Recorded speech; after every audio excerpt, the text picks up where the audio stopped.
अस्सलामु अलैकुम वरहमतुल्लाहि वबरकातुह। मोहतरम भाइयों, बुज़ुर्गों, दोस्तों, ये हमारा इस्लाह मुआशरा का 633वां सबक है। मोहतरम बुज़ुर्गों, अल्लाह के प्यारे हबीब सल्लल्लाहु अलैहि वसल्लम की हदीसें जो नबी अकरम सल्लल्लाहु अलैहि वसल्लम आज से तकरीबन 1450 साल पहले फरमा कर चले गए, अल्लाह करोड़ों दुरूद नाजिल फरमाए हमारे आका सल्लल्लाहु अलैहि वसल्लम पर। उस ज़माने में जो हदीस नबी अकरम सल्लल्लाहु अलैहि वसल्लम फरमा कर गए थे, आज के ज़माने में बाज़ औक़ात ऐसा महसूस होता है, ऐसा फ़ील होता है कि अल्लाह के प्यारे हबीब सल्लल्लाहु अलैहि वसल्लम ने हू बहू इन्हीं बातों के लिए, इन्हीं चीज़ों के लिए वो हदीस बयान की थी। अल्लाह के प्यारे हबीब सल्लल्लाहु अलैहि वसल्लम की हदीस मिशकात शरीफ में हज़रत काब रज़ी अल्लाह तआला अन्हु फरमाते हैं, मैंने हुज़ूर अक़दस सल्लल्लाहु अलैहि वसल्लम को ये इरशाद फरमाते हुए सुना कि हर उम्मत के लिए एक फ़ितना होता है जिसमें मुब्तला होकर वो फ़ितने में पड़ जाती है, और मेरी उम्मत का फ़ितना माल यानी पैसा, दौलत, ये मेरी उम्मत का फ़ितना है। मोहतरम बुज़ुर्गों, ये हदीस वाकई में भी अल्लाह अपने प्यारे हबीब सल्लल्लाहु अलैहि वसल्लम पे करोड़ों दुरूद नाजिल फरमाए और पूरी उम्मत की तरफ से आपको जज़ाए खैर अता फ़रमाए। फिर एक दूसरी जगह आप सल्लल्लाहु अलैहि वसल्लम ने फ़रमाया, वो भी मिशकात शरीफ की हदीस है, फ़रमाया, खुदा की कसम, मुझे तुम्हारे ऊपर फ़क़्र व फ़ाक़ा का खौफ और डर नहीं है कि तुम्हारे घरों में फ़ाक़े होंगे, बच्चे भूख से बिलबिलाएंगे, तुम्हारे चूल्हे वो सूखे पड़े हुए होंगे। मुझे इस बात का डर नहीं है, बल्कि मुझे तो इस बात का डर है कि मालदारी अल्लाह ताला तुमको अता फ़रमाएंगे, दौलत की फरावानी हो जाएंगी, पैसे की रेल पेल हो जाएंगी, जैसा कि तुमसे पहली उम्मतों पर हो चुकी थी। फिर तुम्हारा उसमें दिल लगने लगेगा जैसा कि पिछली उम्मतों का दिल लग गया था, और फिर ये माल तुम्हें भी ऐसे ही हलाक कर देगा जैसे तुमसे पहली उम्मतों को हलाक कर चुका है। मोहतरम बुज़ुर्गों, ये हदीस अल्लाह के नबी सल्लल्लाहु अलैहि वसल्लम की आज के ज़माने में माल की वजह से मुसलमानों की मस्ती, मुसलमानों की अय्याशी और मुसलमानों की बेदीनी और अल्लाह के नबी के सुन्नतों का जनाजा निकालने के लिए और अल्लाह के हुक्मों को तोड़ने के लिए आज का मुसलमान जिस तरीक़े से पानी की तरह से पैसा बहा रहा है, उसे देखकर ये हदीसें याद आ जाती है कि अल्लाह के नबी ने बिल्कुल आज के मुसलमान के हालात पर ही ये हदीसें फरमाई थी। मैं एक ऐसे इलाक़े में रहता हूँ जो 100% मुसलमानों की बस्ती है। चंद मकानात हमारे गैर मुस्लिम भाइयों के भी होंगे, उसके अलावा थोड़े फासले पर एक पूरी क्या पूरी बस्ती हमारे गैर मुस्लिम भाइयों की है। लेकिन मेरे मोहतरम बुज़ुर्गों, मैं रोज़ाना जैसे ही रात में 12 बजते हैं, उसके बाद में फटाके, बम और आसमान के अंदर रॉकेट बजना शुरू हो जाते हैं। रोज़ाना का मामूल बन चुका है। मैं सोचता हूँ, आए अल्लाह, मैं यहूद व नसारा के बस्ती में हूँ, कुफ़ार व मुशरिकीन के बस्ती में हूँ, बेदीनों के बस्ती में हूँ, जिनके पास कुरान नहीं, जिनके पास हदीस नहीं, जिनके पास अल्लाह के अहकाम नहीं, जिनको बेचारों को ये पता ही नहीं है कि पड़ोसी का क्या हक़ होता है, एक मुसलमान का दूसरे मुसलमान पे क्या हक़ होता है, शरीयत इस्लामिया के अंदर किसी मुसलमान को तकलीफ़ पहुँचाने पर कैसी कैसी वईदें नाजिल हुई है, शायद ये लोगों को पता नहीं। मगर अफसोस होता है जब पता चलता है कि रोज़ाना किसी न किसी लीडर साहब का बर्थडे है, किसी न किसी पुढ़ारी साहब का बर्थडे है।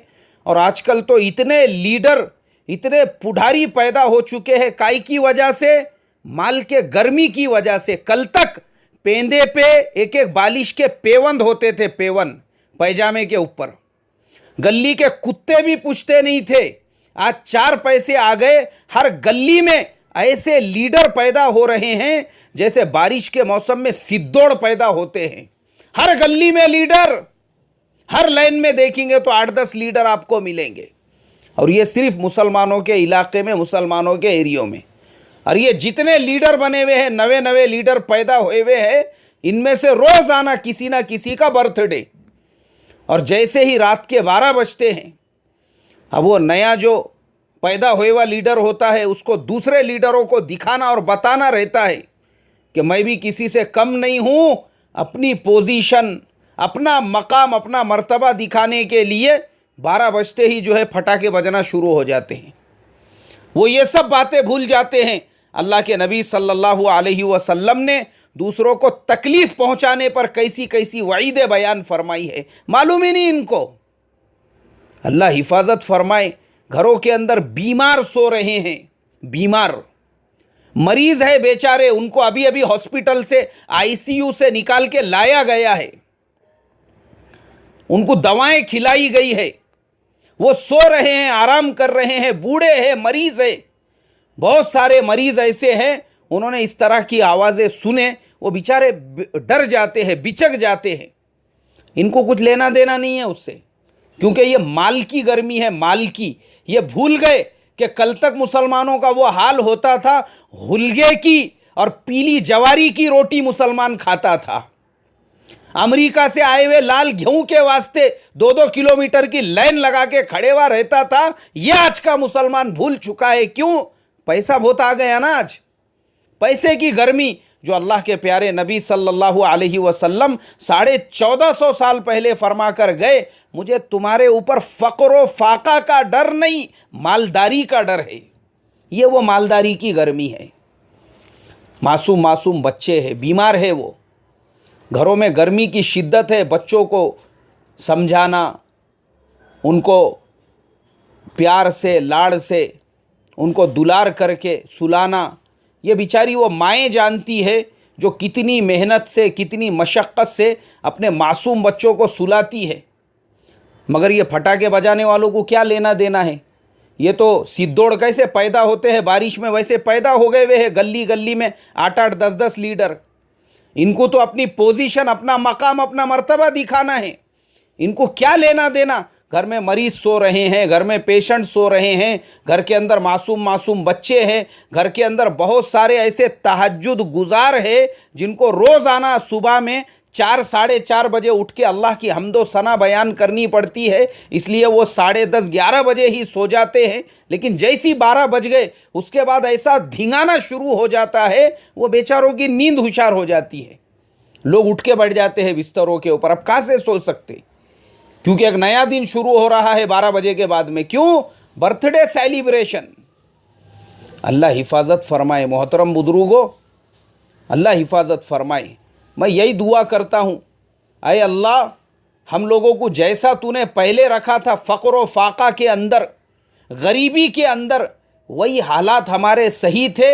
आज ये माल की गर्मी है जो मुसलमान, अल्लाह हिफाजत फरमाए।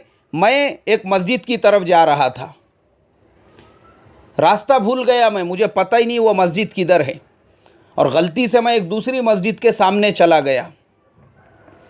वहाँ पर देख रहा हूँ मैं, मस्जिद है माशाअल्लाह, असर की नमाज मस्जिद के अंदर हो रही है, लोग नमाज़ पढ़ रहे हैं, इमाम साहब की आवाज़ आ रही है। और बिल्कुल उसी मस्जिद के सामने कुछ मुसलमान नौजवान बच्चे डीजे के ऊपर इंग्लिश गाने बजा रहे हैं इतनी ज़ोर ज़ोर से। मुझे लगा कि शायद वो जो बच्चे हैं वो गैरों के होंगे, मुशरिकीन के होंगे, किसी और समाज के होंगे, किसी और ज़ात के होंगे। वो बेचारों को पता नहीं होगा मस्जिद का अदब क्या होता है, एहतराम क्या होता है। लेकिन तहक़ीक़ करने पर पता चला नहीं, मुसलमानों के ही है। इनके माँ बाप कोई और नहीं है, मुसलमान ही है, लेकिन कंपटीशन चालू है मस्जिद वालों के साथ में, मुकाबला चल रहा है। पता चला वो मस्जिद वाले किसी और मसलक के हैं और ये डीजे बजाने वाले किसी और मसलक के हैं। उनके ज़िद के अंदर ये लोग ज़ोर ज़ोर से इंग्लिश गाने बजा रहे हैं। इन्ना लिल्लाहि व इन्ना इलैहि राजिऊन। मोहतरम बुजुर्गों, हमने ऐसे हमारे गैर ईमान वाले भाई देखे हैं, मराठा समाज के, ब्राह्मण समाज के, गाँवों में, खेड़ों में, देहात में। मैं रिस्पेक्ट करता हूँ उन हमारे हिंदू भाइयों को, उन हमारे मराठा भाइयों को, हमारे ब्राह्मण भाइयों को। हम बचपन से देखते आ रहे हैं कि वो गणपति विसर्जन का जुलूस भी पूरे ढोल ताशे के साथ में लेकर जाते हैं, लेकिन जैसे ही मस्जिद के करीब पहुंच जाते हैं तो तकरीबन मस्जिद से 100 मीटर पहले और मस्जिद ख़त्म होने के 100 मीटर बाद तक किसी किस्म का बाजा गाजा नहीं करते। वहाँ से 100-150 मीटर आगे जाने के बाद फिर उसके बाद वो लोग बजाना शुरू करते हैं। मैंने कहा, ए अल्लाह, मस्जिद का एहतराम जो आज के ज़माने के मराठा समाज में है, ब्राह्मण समाज में है, हमारे हिंदू भाइयों में है, वो आज के मुसलमान में भी नहीं है, सिर्फ इसलिए कि मस्जिद किसी और मसलक की है और डीजे हम लोग किसी और मसलक का बजा रहे हैं ज़िद में। अल्लाह हिफाजत फरमाए। मोहतरम बुजुर्गों, अगर ऐसे मुसलमान होंगे, माल के गर्मी की वजह से डुक्करों के जैसा मुस मुस मुस मुस करने वाले, तो उसके बाद में फिर अल्लाह का अजाब नहीं आएगा, बस्तियां नहीं उजड़ेंगी, बस्तियां नहीं बर्बाद होंगी, तो फिर क्या जंगे बदर की तरह से फरिश्तों की मदद आएंगी? अल्लाह हिफाजत फरमाई। आज मोहतरम बुजुर्गों, ये माल का बिगाड़ है, माल का। मैं वही अल्लाह के प्यारे हबीब सल्लल्लाहु अलैहि वसल्लम की हदीसों को जब पढ़ता हूँ, ये हदीसें जब मुझे याद आती है जिसमें आपने फरमाया कि मुझे फ़क्र व फाका का डर नहीं, अच्छा होगा भूख आएंगी तुम्हारे घरों में, तुम्हारे ऊपर फ़क्र व फाका आएगा, इसका डर नहीं है मुझे। डर तो इस बात का है, माल आने के बाद मुस मुस मुस मुस, काय की गर्मी, पैसे की गर्मी है। बोले ये पैसे की गर्मी, ये पैसा बर्दाश्त नहीं हो रहा। नमाज हो रही है मस्जिद के अंदर और मैं देख रहा हूँ मुसलमानों के बच्चे मस्जिद के बाजू में ही यामाहा गाड़ी, वो यामाहा गाड़ी को पूरी तरह से एक्सीलेटर दबा के पूरे मस्जिद में आवाज़ गूंज रहा है। इमाम साहब कौन सी सूरत पढ़ रहे पता नहीं चल रहा, वो पूरी मस्जिद में आवाज़, एक्सीलेटर पूरा दे के उसको वहीं मस्जिद के बाजू में वो उसके ही राउंड मार के पूरे मस्जिद में शोर शराबा। किसकी औलाद है देखो जाकर। पता चला कि मुसलमान की औलाद है, लेकिन मस्जिद का अदब एहतराम नहीं मालूम। क्यों? पहले भीख मांगते थे, लोगों से भीख मांग के सदक़े खैरात जमा करके खाते थे। आज 4 पैसे आ गए, डुक्करों के जैसी ऐसी मस्ती आ गई कि यामाहा गाड़ी लेकर मस्जिद के बाजू में ही आवाज़, शोर शराबा और धिंगाना चालू है। अल्लाह हिफाजत फरमाए। मोहतरम बुजुर्गों, अल्लाह हिफाजत फरमाए। ये माल, इसकी वजह से ही आज हमारे घरों के अंदर जो दूरियां भी पैदा हो रही है, माल की वजह से। आज हम लोग एक दूसरे का रिस्पेक्ट, एक दूसरे का इकराम, एक दूसरे से प्यार मोहब्बत भी जो कर रहे हैं, वो माल की वजह से। काय की वजह से? माल है तो इज्जत है, और माल नहीं है तो फिर चाहे आप कितने भी दीनदार रहो और जो इज्जत करने वाला वो भी कितना ही दीनदार रहो, अल्लाह हिफाजत फरमाए। इसलिए मोहतरम बुजुर्गों, खुदा की कसम आखिर में यही कहूँगा, ये स्पेन जो बर्बाद हुआ ना, ये मुसलमानों के फ़क्र व फाका की वजह से नहीं, माल आने के बाद ऐसे ही अय्याशियों में पड़ने की वजह से डुप्लीकेट जन्नत बनाई हुई है वहाँ पे। आज भी ये जो मुसलमानों के मुल्क बर्बाद हुए, ये फ़क्र व फाका की वजह से नहीं, माल के गर्मी की वजह से। इसलिए सुधर जाओ, संभल जाओ। अल्लाह ने आज भी आपको मौका अता फरमाया हुआ है। अगर आज भी हम नहीं सुधरे, आज भी हम नहीं संभले, तो याद रखो कहीं अल्लाह तबारक व तआला का वो अजाब और वो हशर हमारे साथ में भी ना हो जो और दुनिया के इलाकों के मुसलमानों का हुआ। अल्लाह उससे पहले हमको समझ अता फरमाए। अपने मस्जिदों का एहतराम करने वाला बनाए और हम लोगों को इस बात की समझ अता फरमाए कि हमारे फटाके बजाने से उम्मत के नहीं बल्कि और भी दूसरे जो गैर ईमान वाले भी हैं उनको कैसी तकलीफ़ें पहुंच रही है और लोगों की रात की नींदें बर्बाद हो चुकी है। अल्लाह हमको उसका फ़हम अता फरमाए और एक दूसरे का रिस्पेक्ट करने वाला और माल को पचाने वाला बनाए।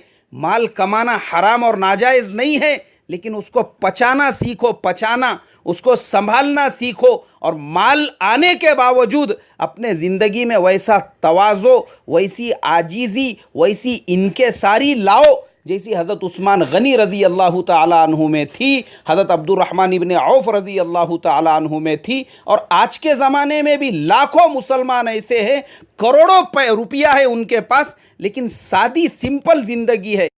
सादगी का ये आलम है कि उनके पास काम करने वाले नौकर और मालिक के दरमियान कोई फ़र्क नहीं पैदा कर सकता कि मालिक कौन सा है और नौकर कौन सा है। क्यों? इसलिए कि दुनिया आने के बावजूद भी पैर जो है वो ज़मीन के ऊपर टिके हुए हैं। अल्लाह से यही दुआ करूँगा, अल्लाह पूरी उम्मत मुस्लिमा को समझ अता फरमाए, एक दूसरे का रिस्पेक्ट और इकराम करने वाला बनाए और हम तमाम को अमल की तौफ़ीक़ अता फरमाए। अस्सलामु अलैकुम व रहमतुल्लाहि व बरकातुहू।